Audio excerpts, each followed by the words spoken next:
Marcus was not the kind of man people noticed when they walked into the auto shop.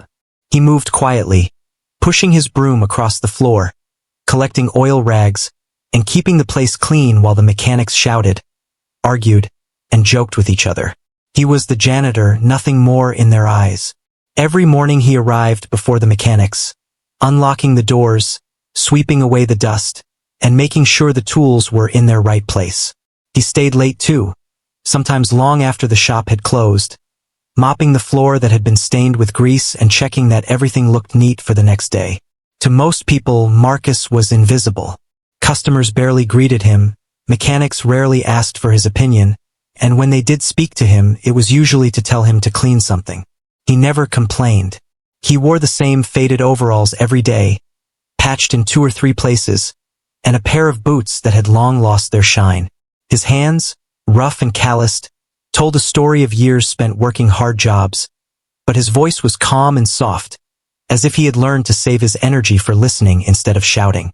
What many didn't know was that Marcus loved cars. He had grown up in a small neighborhood where broken-down cars sat in people's yards like decorations. As a boy, he would sneak out and peek under the hoods, wondering how all those wires and pipes could make a machine come alive. He didn't have money for school and no one offered to teach him, so he taught himself in small ways, by watching, by asking questions, by reading old manuals he found in garbage bins. Over time, he learned little pieces of knowledge. What a spark plug does, how an engine breathes, why oil is its lifeblood. But he never had a chance to prove he could put all those pieces together. At the auto shop, he had the perfect classroom, though nobody realized it. While the mechanics worked, Marcus swept nearby, his eyes always watching. He listened to the way they argued about problems, the way they tested for issues, and the way they cursed when things didn't work. Every day, without saying a word, he gathered more and more knowledge. He would sometimes pick up a broken part that had been thrown aside and turn it in his hands, studying it like a puzzle. He imagined how he would fix it if he had the chance. Still, Marcus never pushed himself into the spotlight. He had learned long ago that people judged him by his job title, by his uniform, and even by the color of his skin. So he kept his secrets hidden, nodding when people spoke to him, and carrying on with his quiet duties. But inside him lived a spark of curiosity and courage that refused to die. The other workers thought of him as harmless, even simple. They joked about him sometimes, making fun of the way he moved slowly or how he always seemed lost in thought. Marcus would just smile, never giving them the satisfaction of being angry. He had a kind of patience that puzzled people, as though he was waiting for a moment they couldn't see coming. When Marcus wasn't working, he often sat in his small room at night, tinkering with old pieces of machines he had collected. He had a box filled with rusty bolts, worn-out spark plugs, and scraps of engine parts that others had thrown away. To him, these were treasures. He would spread them out on the floor, turning them over in the dim light, and dream of one day proving that he knew more than anyone believed. Yet, for all his hidden knowledge, Marcus never bragged. He believed life would give him a chance when the time was right. Until then, he kept his head down, worked hard, and stayed grateful for the little he had. Nobody in the shop could have guessed that this quiet janitor, who seemed to belong only to his broom and mop, carried inside him the ability to do something extraordinary. They saw a man who swept floors. They didn't see the man who carried years of silent learning, patience, and determination. And so Marcus lived his days in the shadows of the noisy mechanics, waiting, listening, and learning. He was the invisible figure in the background, but destiny was already preparing a test for him. A day was coming when Marcus would no longer be ignored. A day when the janitor would step forward and surprise them all. The afternoon sun poured through the dusty windows of the auto shop, painting golden streaks across the concrete floor. The smell of motor oil hung thick in the air, mixed with the sharp tang of gasoline.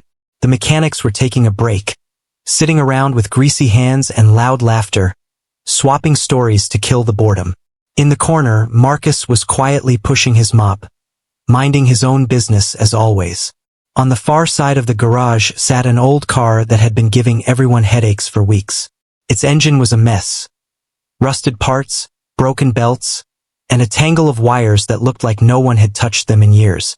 Customers had already been warned that it might not even be worth fixing. Every time one of the mechanics tried to work on it, they ended up throwing their hands in the air, frustrated. It became the joke of the shop, the beast that couldn't be tamed. That day, one of the younger mechanics, Tony, was particularly loud. He leaned against the workbench, wiping his hands on a rag, and laughed. "That engine's cursed, man. No one can fix it. Not even a miracle worker." The others chuckled, nodding in agreement. Then his eyes landed on Marcus, who was silently mopping near the car, lost in thought. Tony smirked. "Hey Marcus, what about you, huh?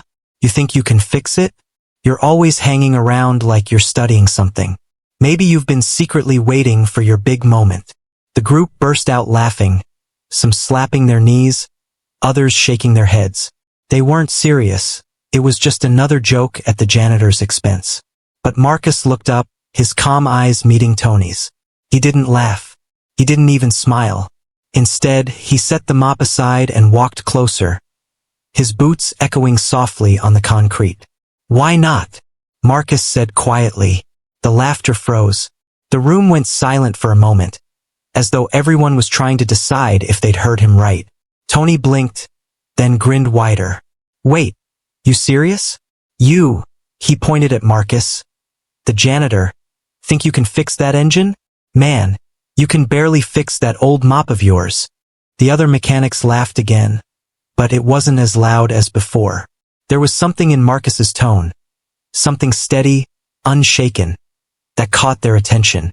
"I've been watching," Marcus said simply. "I know what's wrong. Maybe I can fix it." The shop buzzed with disbelief. The head mechanic, Carlos, crossed his arms and shook his head. "Marcus, that's no simple job. That's not cleaning floors. If you mess it up, you could ruin the whole thing." Tony, sensing an opportunity for entertainment, grinned mischievously. "Tell you what, let's make it interesting. I bet you can't even get that engine to cough, let alone start. If you fail, you'll be the shop's official engine doctor, but only to sweep under the dead ones." The room erupted with laughter again, but Marcus didn't flinch. "And if I win?" he asked, his voice calm but firm. The mechanics exchanged looks. Nobody had expected him to push back. Tony shrugged, smirking. "If you win, I'll buy you dinner. No, better yet, I'll say, right here, in front of everyone, that you're smarter than me." The others howled, enjoying the humiliation Tony was unknowingly preparing for himself. Carlos frowned but didn't stop the bet. Deep down, even he was curious. Could this quiet janitor actually know something? Marcus nodded once. "Then it's a deal." The moment hung in the air like a spark before lightning. A janitor, who had never touched the shop's cars officially, was about to attempt the impossible. The men crowded around, forming a circle near the car, their faces filled with anticipation, mockery, and a touch of curiosity.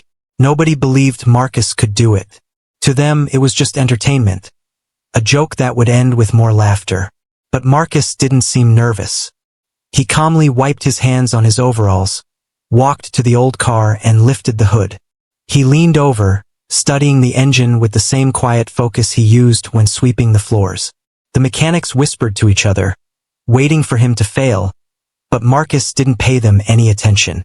His eyes moved carefully across the parts, his mind piecing together the puzzle he had been solving silently for weeks. To Marcus, this was not just a bet. It was an opportunity, a chance to show that he was more than the broom in his hands. For years, he had lived in the background, unnoticed and underestimated. But now, with all eyes on him, he felt a fire burning in his chest. This was the moment he had been waiting for. As the crowd leaned closer, Tony smirked again, shouting, "All right, Dr. Janitor, let's see your magic." The bet had been made. The laughter had been loud. But soon, the entire shop was about to learn that Marcus was not the man they thought he was. The moment Marcus agreed to the bet, the air in the shop changed. What had begun as a careless joke was now something heavier, something that made even the mechanics sit up straighter. It wasn't just the idea of a janitor trying to fix an engine, it was the way Marcus had said it. Calm, certain, like a man who already knew what he was walking into. For Marcus, this was not just a bet. It was a turning point. He had spent years hiding in plain sight, quietly gathering knowledge, quietly building confidence in secret.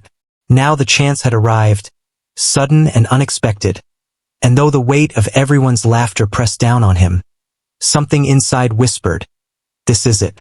Take it." Still, doubt flickered in his mind. He was only the janitor, after all. He had no license, no certificate, no official title.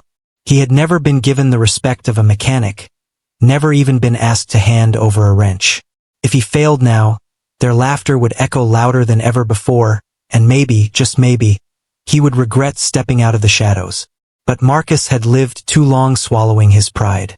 He remembered nights in his small room, turning over broken spark plugs in his hands like they were jewels, memorizing diagrams from old manuals thrown in the trash. He remembered the ache in his chest every time he watched a mechanic make a mistake, wishing he could say, "No, not like that, try it this way." But he never spoke because nobody cared to listen. Now the universe had given him a chance. Not asked politely, given. And deep in his soul, Marcus knew he couldn't turn away. He walked over to the hood of the old car, and as he leaned in, the weight of every eye in the shop pressed against his back. The laughter had quieted, replaced by whispers.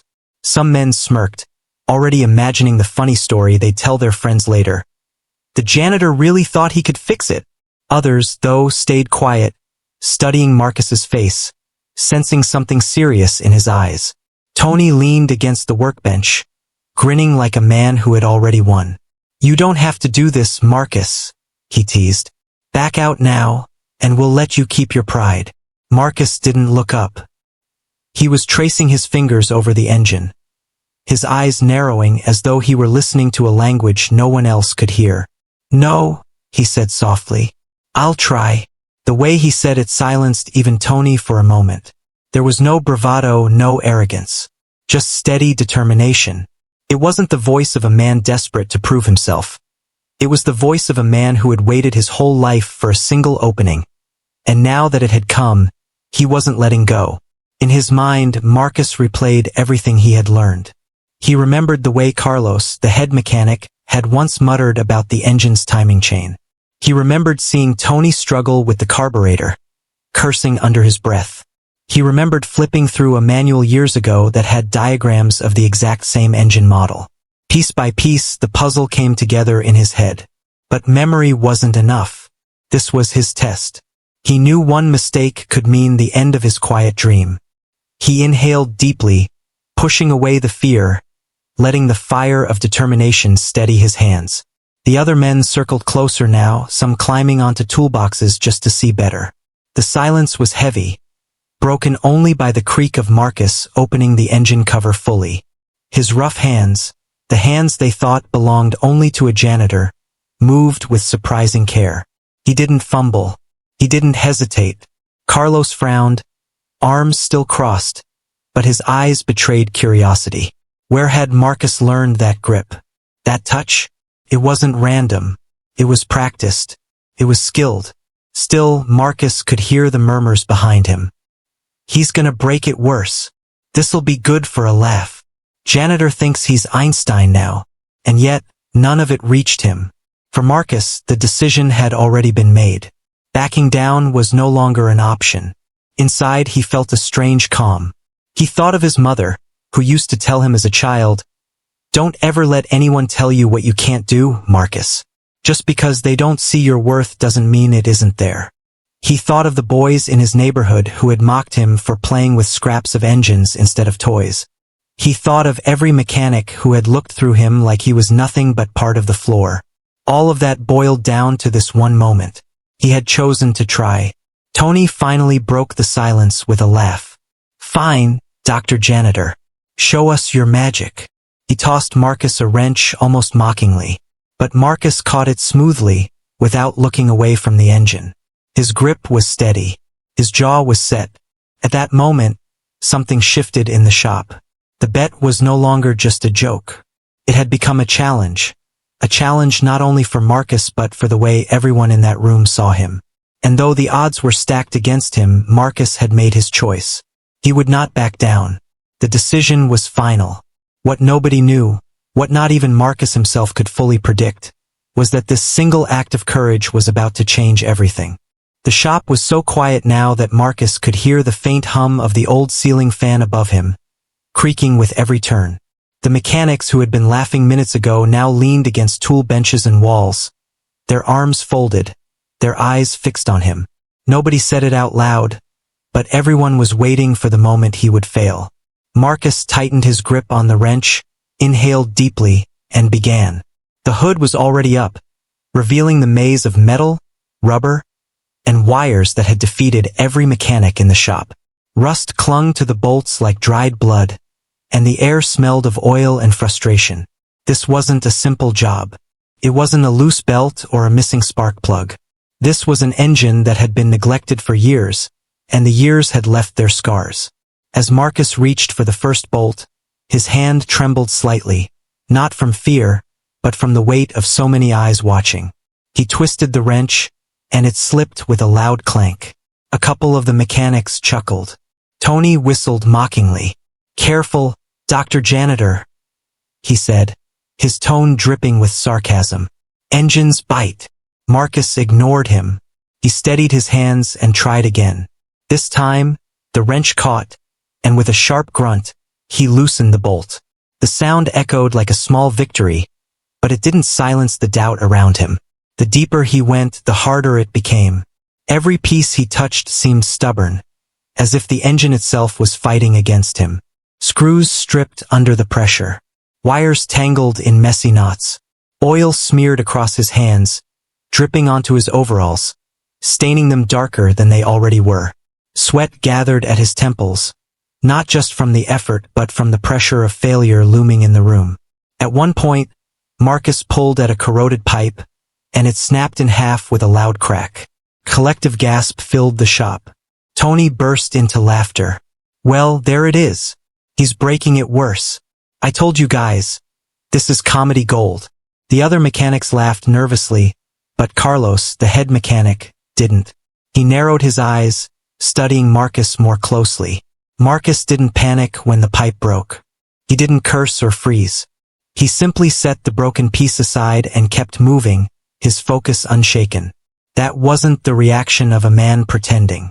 That was the reaction of a man who had been here before. Still, the struggles piled up. The bolts were stiff, the parts grimy, and every move felt heavier under the pressure of the bet. Marcus's arms ached. His back burned from leaning over the hood.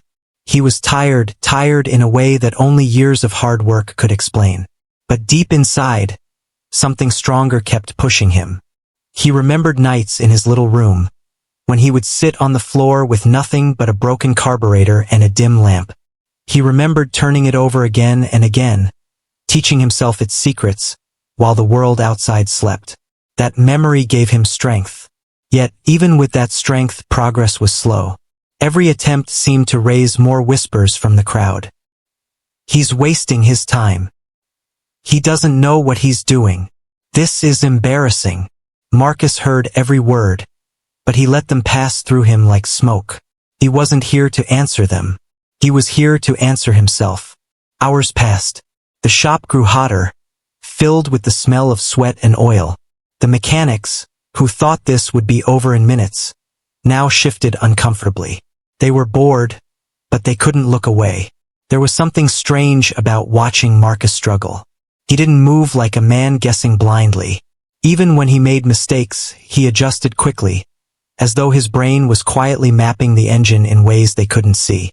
At one point, he paused, wiping his forehead with the back of his sleeve. He looked down at the engine, breathing heavily. To an outsider, it might have looked like he was ready to give up. Tony certainly thought so. "Come on, Marcus," he jeered. "Admit defeat. You've given us a good laugh. That's all we needed." But Marcus didn't respond. Instead, he leaned closer, his eyes narrowing. In that moment, he saw something. A small detail, a piece out of place, something the others had overlooked. He reached for a screwdriver, his movements suddenly sharper, faster, more confident. He twisted, adjusted, and pulled out a clogged filter that looked like it hadn't been touched in years. He held it up, black with soot, and said quietly, "This is one of the reasons." The mechanics blinked, surprised. They hadn't expected him to speak, let alone point out a problem so accurately. Carlos raised his eyebrows, his curiosity growing. Tony rolled his eyes, trying to brush it off. So what? Anybody could have seen that. But deep down he knew he hadn't seen it. None of them had. The struggles weren't over. Every step forward revealed another obstacle. The engine groaned with age, and Marcus's hands grew heavier with fatigue. But for every problem, Marcus found a small answer. For every setback, he found the strength to keep going. The struggle was far from over, but something was shifting in the room. The laughter was less frequent now. The whispers grew quieter. And though Marcus was drenched in sweat, his face carried a strange calm. Because Marcus knew something the others didn't. Struggle was part of the process. Struggle was not failure. Struggle was proof that he was still moving forward. And so, while the shop waited for him to break completely, Marcus pressed on, one bolt, one wire, one breath at a time. The first struggles had begun, but they were only the beginning of something much greater. The shop had grown restless. What started as a joke had now stretched into hours, and though the mechanics pretended to be bored, not one of them had left. Something about Marcus kept them watching, even if they wouldn't admit it out loud. He had struggled, yes, sweating, fumbling with stubborn bolts, wrestling with greasy parts that seemed welded by time itself. But there was something strange about the way he moved after each failure. Most men would curse, slam their tools, or throw up their hands. Marcus didn't. Every mistake he made, every snapped pipe or stripped screw, became a lesson. He studied it, nodded silently, and then adjusted, as if the engine was teaching him secrets only he could hear. The first real sign came when he pulled out the clogged filter earlier. That had silenced some of the laughter, but it wasn't enough to convince anyone yet. They still thought it was luck. They still thought sooner or later he would give up. But then, slowly, something began to change. Marcus started working with a rhythm. His hands, once cautious, now moved with surprising confidence. He loosened screws with quick flicks of his wrist, his grip steady and sure. He disconnected wires carefully, laying them aside in neat order instead of letting them dangle. He cleaned each part as he removed it, using a rag he had tucked into his pocket. It was the way a man worked when he respected the machine, not when he was simply guessing. Carlos, the head mechanic, leaned closer. He had worked on engines for over 20 years, and he knew the difference between blind luck and practiced knowledge. This was no accident. Marcus's movements were deliberate, methodical. Where had he learned this? The others began to notice too. Tony tried to keep up the mockery, but even his voice had lost some of its bite. "Don't get too proud, Marcus," he muttered. "Taking things apart is easy. Let's see if you can put it back together." Marcus didn't answer. He didn't need to. His silence had its own weight now. One by one, the pieces of the engine came apart under his hands. He worked slowly, carefully, as though each part carried a story. When he lifted the carburetor, he turned it over, tapping lightly at the side. Dust and soot fell out, coating his palm. He nodded to himself, murmuring, "Choked for air." No wonder. The mechanics exchanged glances. They had complained about the engine not getting enough fuel, but none of them had thought to check that part so closely. Marcus kept going. He adjusted the distributor, aligning it with a precision that stunned Carlos. He tightened the timing chain, humming softly under his breath as though the rhythm of the work itself guided him. He paused only once, wiping his hands, his face calm despite the sweat dripping from his brow. It was as if Marcus was unlocking a part of himself that had been hidden for years. The quiet janitor who pushed a mop was gone. In his place was a man who understood the language of machines, who could hear what the engine was whispering through its broken pieces. The shop grew quiet again, not with laughter this time, but with focus. The men leaned in closer, their smirks fading, their arms uncrossing. Tony still tried to scoff, but his voice cracked when he spoke. "He's just lucky, that's all. Anyone could do that." But no one echoed him. Carlos finally broke the silence. No, not anyone. His voice was low, almost grudging, but filled with respect. The others turned to him. What do you mean? One asked. Carlos nodded toward Marcus. Look at him. He knows what he's doing. That's not guessing. That's skill. Marcus didn't hear them. He was too deep in the work now, lost in the flow of it. His mind, his hands, his heart, all moved together as one. The struggle of the earlier hours had transformed into something else. Control, confidence, mastery. When he reassembled one section, he did it so cleanly that even Carlos couldn't hide his surprise. The wires were neatly placed. The bolts tightened just enough, not too loose, not too tight. It was the kind of work you'd expect from a seasoned mechanic, not from a janitor who had never been given a chance. And then came the moment that truly stunned them. Marcus leaned into the engine, adjusted the ignition coil, and tapped lightly with his wrench. He closed his eyes for a moment, listening, almost as if the car were breathing. Then he whispered, "You'll start again. I know you will." It was a strange thing to see. A man talking to a machine. But in that instant it didn't feel foolish. Felt powerful. By now, the mood in the shop had completely shifted. The men who once laughed now stood in silence, watching with wide eyes. Marcus had gone from a background figure to the center of the room. His unexpected skill was no longer a rumor or a lucky guess. It was undeniable. The janitor they had overlooked, mocked, and underestimated was slowly revealing himself to be something far greater. The transformation was astonishing, not just for them, but for Marcus himself. For years he had hidden his knowledge, keeping it tucked away like a secret no one cared to hear. But here, under the hot lights of the shop, with every eye on him, he let it out. And the truth was plain. Marcus was not just a janitor. He was a man who understood engines better than most of the men who wore the title of mechanic. The whispers in the room changed. They were no longer words of doubt, but of awe. How does he know that? Did you see that move? He's fixing it. He's really fixing it. And Marcus, silent as ever, kept working. His hidden skill had been revealed, and it was only the beginning. The shop had never felt so strange. Normally it was full of noise, laughter, arguments, the sound of metal clanking against metal. But now it was as if the walls themselves were holding their breath. Every man in the room stood still, eyes locked on Marcus as he continued his quiet work. The janitor who once blended into the background now stood in the center of attention, bent over an engine that had mocked them all for weeks. The clumsy, uncertain motions from earlier had vanished. Marcus's hands moved with the grace of a pianist, deliberate and precise, each gesture flowing into the next. It was at this moment that the atmosphere shifted completely. Tony, who had started the whole bet, leaned against the wall, arms crossed tighter than before. His grin had faded, replaced by a nervous twitch at the corner of his mouth. He tried to laugh now and then, to remind the others that this was just a game, but the sound came out hollow. Even he could see it. Marcus wasn't fumbling anymore. He was fixing. Carlos, the head mechanic, had stopped pretending to be disinterested.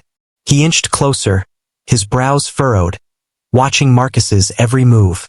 He noticed how Marcus adjusted the distributor cap with perfect alignment, how he tightened each bolt with just the right pressure, and how he laid every tool back down in order, not scattered in frustration. This wasn't luck. This was experience. And then came the moment that turned the whole room upside down. Marcus pulled out a worn gasket, holding it up for the others to see. "This," he said simply, "is leaking air. That's why the timing keeps slipping. Without replacing this, no adjustment will hold." The shop fell silent. One mechanic whispered, "Damn, he's right." Carlos's eyes widened slightly. That was the same conclusion he himself had come to days earlier after hours of trial and error, but he had never spoken it aloud. How had Marcus, the janitor who swept floors, figured it out so quickly? Marcus set the gasket aside and went back to work. His confidence was growing, and with it came a new energy that filled the shop. The men leaned in, drawn closer not by curiosity alone but by a creeping sense of awe. The turning point was not just in Marcus's hands. It was in their minds. For the first time, they weren't watching him to laugh. They were watching him to learn. Tony couldn't stand it. He pushed off the wall and said, louder than necessary, "So what if he spotted one problem? He hasn't fixed anything yet. That car still won't start. You'll see." But nobody echoed him this time. In fact, one of the younger mechanics, Javier, turned to him and muttered, "Shut up, Tony. Let him work." That stung more than Marcus's silence ever had.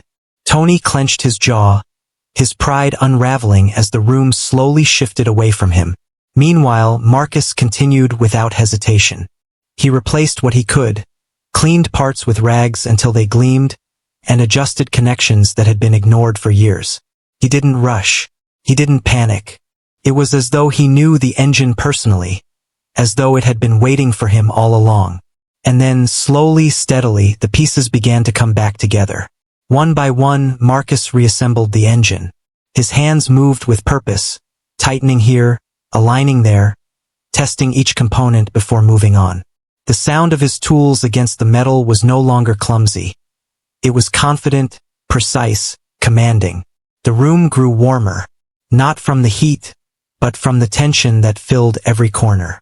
No one dared to look away, afraid they'd miss the moment when the impossible became real.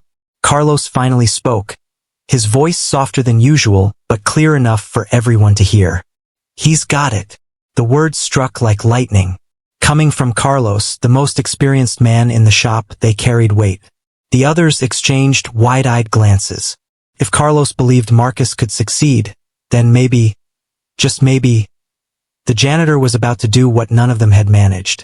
Marcus wiped his forehead, leaving a smear of oil across his skin, and stepped back. The engine was whole again, reassembled piece by piece with his careful hands.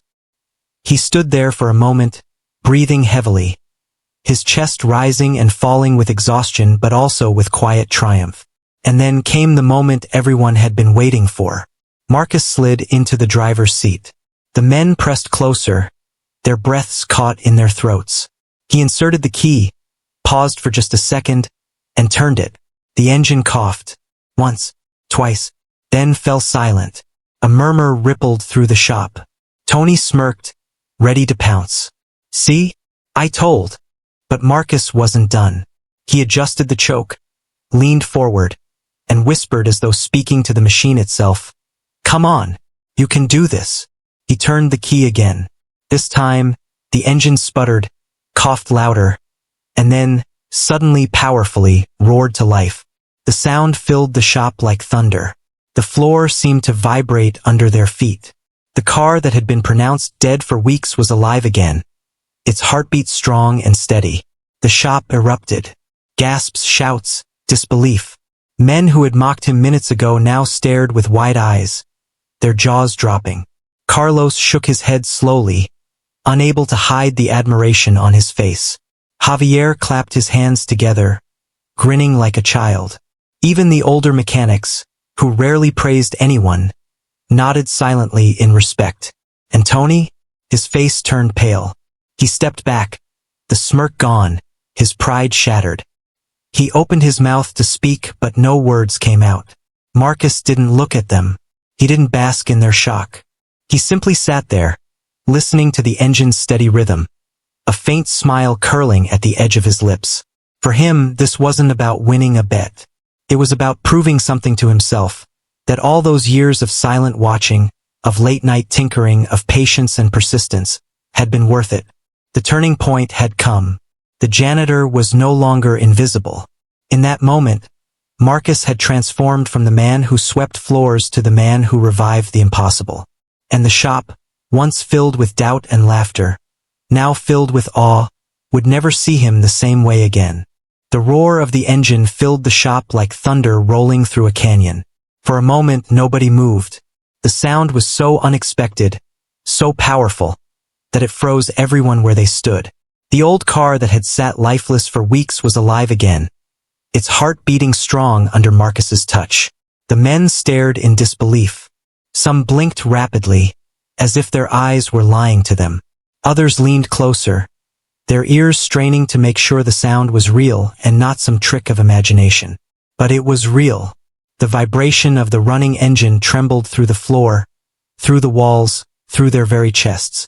And in the middle of it sat Marcus, calm and steady, his hands resting lightly on the steering wheel.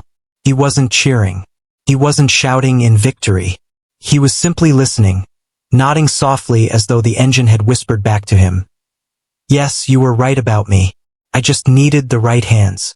The silence of the men broke all at once. No way. I don't believe it. Holy. He actually did it. Carlos, the head mechanic, was the first to step forward. He crouched by the hood, peering into the engine with wide eyes. His fingers touched the edges of the parts Marcus had adjusted, and he nodded slowly, as though confirming with his own hands that what they were seeing wasn't a dream. When he looked up, his expression was different. No longer skeptical, but deeply respectful. You fixed it, Carlos said, almost in awe. You actually fixed it. Marcus met his eyes for a moment, then shrugged humbly. It just needed care. The men laughed nervously, still reeling from the shock. Javier slapped his forehead, shaking his head in disbelief. I worked on that thing for 3 days straight. And you, he pointed at Marcus, smiling with amazement. You just made it look easy. Tony, however, couldn't find his voice. He had been the loudest, the boldest, the one who started the whole bet. Now he stood in the back, pale-faced, shifting uncomfortably as all eyes turned to him. The smirk that never left his lips was gone. His mouth hung open, but no words came out. One of the older mechanics smirked at Tony and said, Well, Tony, looks like you owe the man dinner, and maybe a little more than that. The shop erupted in laughter, but this time it wasn't at Marcus. It was at Tony. The man who had mocked the janitor now stood as the fool, while Marcus, the invisible man in the background, was the hero of the hour. Tony's cheeks flushed red. He tried to laugh it off, but his voice cracked. It was just luck. He got lucky, that's all. But nobody believed him. They had seen Marcus's skill with their own eyes. Luck didn't make a dead engine roar back to life. Luck didn't replace gaskets with precision or align timing chains so perfectly. Carlos crossed his arms, staring hard at Tony. No, that wasn't luck. That was knowledge, discipline, and skill. Things you clearly underestimated. The weight of his words silenced Tony completely. Meanwhile, Marcus turned off the engine, letting the garage fall quiet again. The absence of the roar seemed almost louder than the sound itself. Everyone felt the echo of what they had just witnessed. The janitor, the man they had ignored and teased for years, had done the impossible right before their eyes. One of the younger workers stepped forward nervously. Marcus, where did you learn all that? Marcus wiped his hands on his faded overalls. He gave a small shrug. Watching, listening, reading what others threw away. And practice. Lots of practice. The answer stunned them. While they had been dismissing him, while they had treated him as background noise, Marcus had been quietly building himself into something greater. He had turned his loneliness into study, his invisibility into focus. And now, the result stood undeniable before them all. The shocking outcome wasn't just that the engine worked again. It was that every man in that shop realized how wrong they had been about him. The janitor wasn't simply a janitor. He was a mechanic in his own right, maybe even better than most of them. Carlos straightened and looked Marcus in the eye. You belong under the hood, not just behind a mop. Those words carried more power than Marcus had expected. His chest tightened, not with pride, but with relief. For years he had waited for someone to see him, to acknowledge what he had kept hidden. And now, in this unlikely moment, he finally had it. The shop buzzed with new energy. Men clapped him on the back, shook his hand, and praised his work. Even those who had doubted him most couldn't hide their admiration. Marcus nodded politely, his smile small but genuine. But while the others marveled, Marcus felt something deeper inside him. It wasn't just victory over the bet. It was freedom. For the first time, he wasn't trapped in the box others had placed him in. He had shown them what he was capable of, and no amount of laughter could erase it. The bet had started as a joke, a way to humiliate him. Instead, it had revealed a truth that no one could deny. Greatness can come from the most unexpected places. And as Tony sulked in the corner, Marcus quietly picked up his tools, ready to keep working. Because for him, this wasn't about shocking them. It was about doing what he loved and finally being seen for it.